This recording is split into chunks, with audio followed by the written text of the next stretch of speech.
जब भी हम महाभारत की बात करते हैं तो हमारे दिमाग में दो ही योद्धा का नाम आता है, वो है कर्ण और अर्जुन। कोई कहता है कर्ण ज़्यादा पावरफुल था तो कोई कहता है अर्जुन ज़्यादा पावरफुल था, कोई कहता है कर्ण की लाइफ में ज़्यादा स्ट्रगल था तो कोई कहता है अर्जुन की लाइफ में ज़्यादा स्ट्रगल था। तो आज हम यही देखने वाले हैं कि किसकी लाइफ में ज़्यादा स्ट्रगल था और कौन ज़्यादा पावरफुल था। तो बात करें कर्ण की, तो उसका जन्म जब हुआ था तो उसके जन्म लेने के साथ ही गांधारी ने उसे नदी में दहा दिया था, लेकिन उसके बाद अधिरथ को वो मिले थे और अधिरथ जी उनको अपने घर ले गए थे और कर्ण को पाल पोस के बड़ा किया था। तो उनको माता पिता का प्यार हमेशा ही मिला है। वो बात अलग थी कि वो उनके असली माता पिता नहीं थे, लेकिन ये बात कर्ण को पता नहीं थी। ये बात उनको कृष्ण जी ने बताई थी, वो भी बड़े होने के बाद। लेकिन बचपन से आज तक उसे संपूर्ण प्यार देने वाली माँ उसके साथ में थी, उसके पिता उसके साथ में थे उसका रक्षण करने के लिए। लेकिन बात करें अर्जुन की, तो अर्जुन के साथ में ऐसा नहीं था।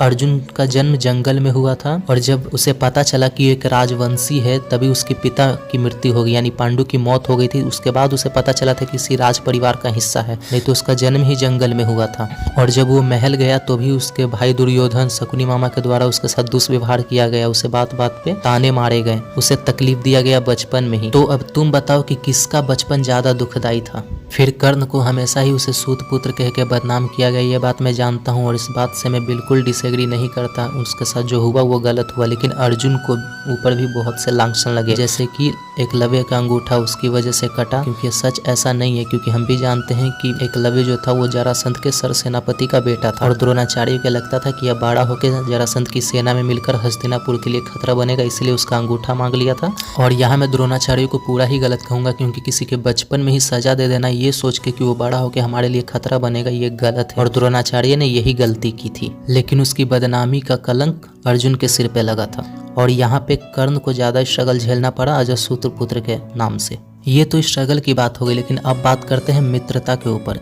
बहुत लोग कहते हैं कि मित्र अपना कर्ण जैसा होना चाहिए, तो मैं एक ही चीज़ कहूँगा कि इस बात से मैं बिल्कुल एग्री नहीं करता। मैं कभी नहीं चाहूँगा कि कर्ण जैसा मेरा मित्र होना चाहिए, क्योंकि दुर्योधन के जितने भी बुरे काम किए दुर्योधन ने उसमें एग्री भले ना हुआ हो, लेकिन उसमें भागीदार वो जरूर था। इस तरह कर्ण भी अधर्म का भागीदार बना। एक तरफ अर्जुन ने कृष्ण को अपना मित्र चुना और उन्हें भगवत गीता का ज्ञान मिला, वहीं दूसरी तरफ कर्ण ने दुर्योधन को अपना मित्र चुना और युद्ध में मारा गया। अब मैं तुमसे एक चीज पूछना चाहता हूँ कि तुम्हारे लिए कौन सा मित्र सही है? कृष्ण जैसा मित्र कि अगर तुम गलत रास्ते पे हो तो तुम्हें ज्ञान देकर सही रास्ते पर लेकर आए, या फिर कर्ण जैसा मित्र कि अगर तुम गलत रास्ते पर हो तो तुम्हारे साथ वो भी गलत रास्ते पर चलने लगे? तुम बताओ कि दोनों में से कौन सा मित्र तुम्हारे लिए सही होगा। ये बात तो हो गई महानता की। अब बात करते हैं पावर की। तो पावर इन दोनों में से किसके पास ज़्यादा था? तो पहले बात करें कर्ण की, तो कर्ण के पास भी ब्रह्मास्त्र का ज्ञान था, बहुत सारे अस्त्रों का ज्ञान था।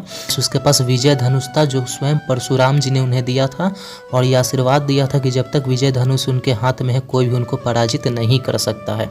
और सूर्य देव का दिया हुआ सोने का कवच और कुंडल भी था कि जब तक उसके बदन पे है कोई भी उसे मार नहीं सकता था। वो बात अलग है कि इंद्र ने ब्राह्मण का रूप धर के उससे वापस ले लिया था, लेकिन उस समय वो था और महाभारत युद्ध में उसके पास नहीं था। अब बात करें अर्जुन की, तो अर्जुन के पास था गांडीव जो स्वयं भगवान महादेव ने उन्हें दिया था। अब तुम मुझे बता दो कि महादेव के अस्त्र से कोई शक्तिशाली अस्त्र होगा इस दुनिया में, तो तुम मुझे उसका नाम मुझे बता सकते हो। स्वयं महादेव ने उसे गांडीव दिया था। फिर अर्जुन के पास भी ब्रह्मास्त्र का ज्ञान था, ब्रह्मोस्त्र का ज्ञान था और भी बहुत सारे अस्त्रों का ज्ञान था अर्जुन को भी। फिर ये चीज़ नहीं भूलना चाहिए कि विराट युद्ध में अर्जुन ने अकेले सबको हरा दिया था। फिर ये भी नहीं भूलना चाहिए कि 14वां दिन जब अभिमन्यु का मृत्यु हो गया था उसके अगले दिन अकेले अर्जुन सब पे भारी पड़ गया था। दुर्योधन सिर्फ अर्जुन के डर से जयद्रथ को छुपा के रखा हुआ था, तब उसे बाहर निकालने के लिए भगवान कृष्ण ने सूर्य अस्त करवाया था धोखे से, ताकि उसे सामने लाया जा सके। सोचो इतना उस दिन पावरफुल था अर्जुन, इतने गुस्से में था, अपना पूरा ताकत लगा के लड़ रहा था, उसके बावजूद भी कोई उसे हरा नहीं पा रहा था। अंत में धोखे से उसे सामने लाया गया और अर्जुन ने अपना प्रण पूरा किया और जयद्रथ को मार दिया। इतना पावरफुल था अर्जुन। और एक बात ये नहीं भूलना चाहिए कि आज तक कर्ण ने एक बार भी अर्जुन को हराया नहीं। तो अब तुम मुझे बताओ कि दोनों में से पावरफुल कौन था। और यदि ये वीडियो पसंद आई हो तो इस वीडियो को लाइक और चैनल को सब्सक्राइब करना मत भूलना।